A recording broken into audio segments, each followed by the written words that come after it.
Spine angle bent forward, so you can see the shoulders have to turn on a steeper plane than the hips.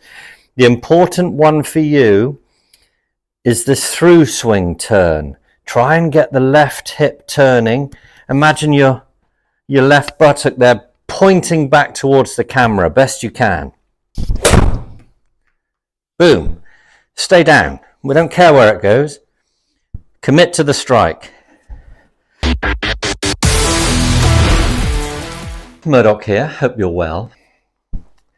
Set yourself in the correct setup position and just try a couple just to make sure there's no restriction. Work on something a little shorter than full. Don't hurt yourself, just some nice gentle turns to feel the backswing load. You've turned in the backswing, you've loaded into your right instep. Now you've got something to unwind. So the important bit of your downswing thought is left hip clearing, turn, turn, turn, while keeping the other end of the club pointing down. So in other words, this is incorrect. It's rotating, but can you see how your shoulders are coming over the top? They're turning on the same plane as the hips. This won't be any good because you can see if you added your arms to that move, there's this over the top move in the swing. So you've created the angle at address where you're bent forward, spine angle bent forward, so you can see the shoulders have to turn on a steeper plane than the hips. The important one for you is this through swing turn. Try and get the left hip turning.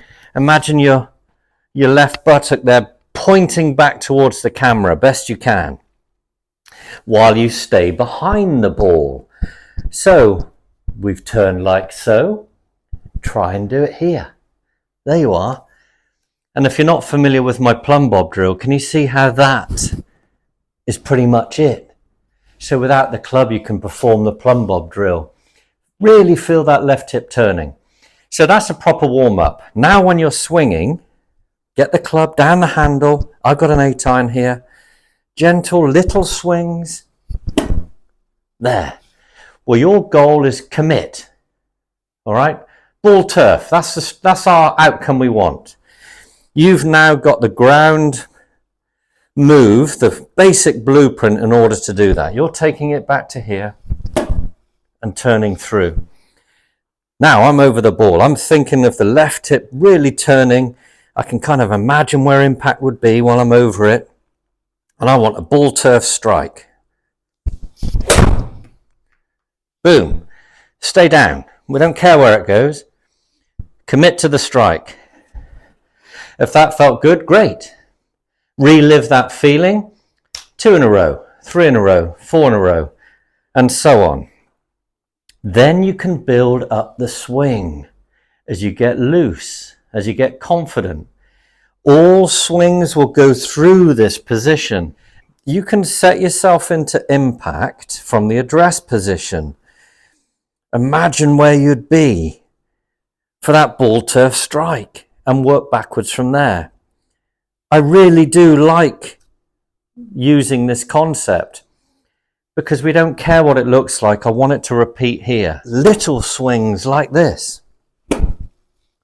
where you're just focusing on ball turf strike. That's the result you want. And in order to get that result, think rotation, really aggressive. You'll start to feel confident and athletic off your feet. You won't be flat-footed. You'll start to feel a bit more active. Little swings like that. Don't worry where it goes. Let's get a strike. So set up well. Focus on that ball turf strike. Nothing to worry about. Just execute it. Don't even focus on anything other than just execution. Following the rules of the turn drill, right hip turns, knee and instep right, you'll feel the pressure building. Left shoulder comes under.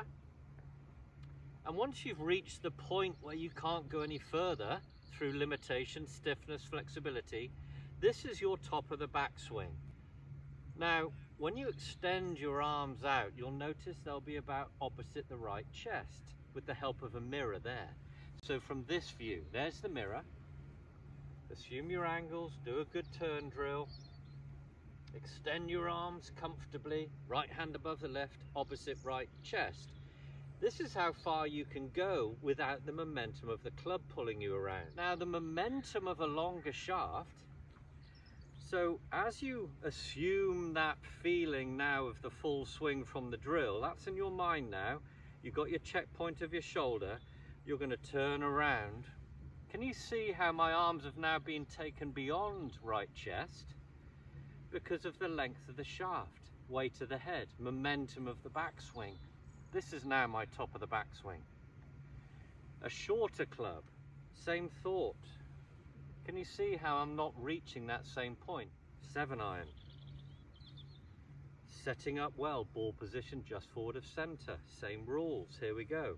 Thought in my mind is turning full, relating to my turning drill, where the left shoulder comes under the chin, to the best you can. It's a shorter shaft now. It's going to be a bit harder to reach that point, but can you see how, again, I'm just a little beyond chest high. The momentum of the club has taken me here with a 7, here with a 4, here with a driver. So it's depending on the individual's flexibility, but also the length of the shaft you're using. But they all pass through, for the most part, again, keep it simple, 80-20 rule. For most people, as they turn back, they'll pass through this right chest position. 7-iron to here, 4-iron, driver. And then the wedge here, last. Wedge swings, narrower stance, remember. You have the foundation width according to the club you're using. You don't really need to go wider than shoulder width, only if you're very flexible. Otherwise, keep it slightly narrower than shoulder width for your 7, 8, 9s and wedges. Here I've got a 52. It's an accuracy club. We don't need distance from it. If we do, we go up to our wedge and then the 9-iron, 8-iron and so on. We want to make sure we're hitting these close to the pin with a good strike of ball turf. So it's all about that committing through on the turn. So on a backswing, down the handle, can you see how the club length shaft has only taken me to that position of opposite right chest here? You can then feel like you can come down in a committed strike.